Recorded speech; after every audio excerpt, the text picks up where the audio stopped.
Aku masih inget banget, waktu itu aku kelas 10. Duduk di bangku paling belakang berharap nama aku nggak dipanggil buat maju ke depan kelas. Tapi ya, hidup nggak selalu ngikutin doa kita kan. Melpin, silakan maju ke depan untuk presentasi. Tangan gemeter, keringat dingin, suara tercekat. Aku berdiri dan diam, beberapa detik, lalu 1-2 orang mulai berbisik. Aku panik, aku gugup, dan akhirnya aku cuma bilang, saya belum siap, Bu. Sejak saat itu aku mikir, kenapa sih kita harus bisa public speaking?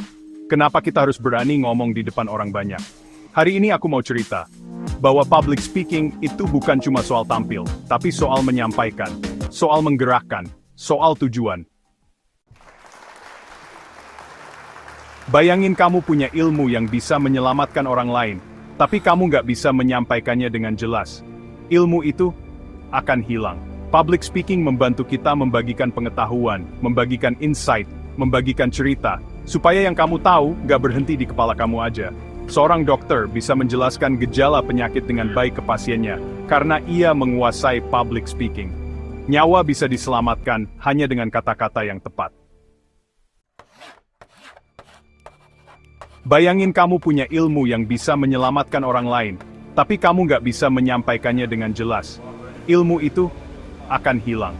Public speaking membantu kita membagikan pengetahuan, membagikan insight, membagikan cerita, supaya yang kamu tahu nggak berhenti di kepala kamu aja. Seorang dokter bisa menjelaskan gejala penyakit dengan baik ke pasiennya, karena ia menguasai public speaking. Nyawa bisa diselamatkan hanya dengan kata-kata yang tepat. Ada kalanya kita nggak cuma pengen orang ngerti, kita pengen mereka termotivasi, bergerak, berubah. Bayangin kamu pernah ngerasa sendiri, capek, dan nyaris menyerah. Lalu kamu nonton satu video motivasi, satu pidato, dan boom, kamu bangkit lagi.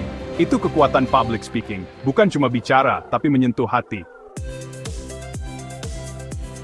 Kita semua pasti pernah pengen orang lain setuju sama ide kita kan? Disinilah public speaking jadi senjata. Bukan buat memaksa, tapi buat meyakinkan.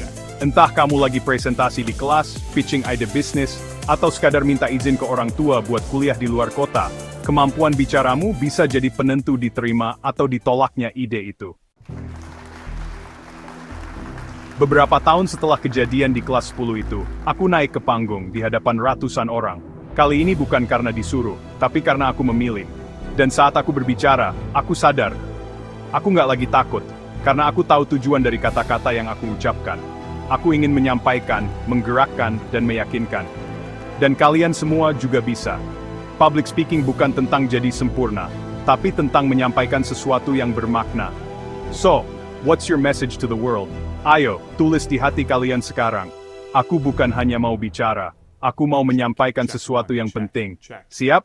Karena dunia ini sedang menunggu kamu bicara.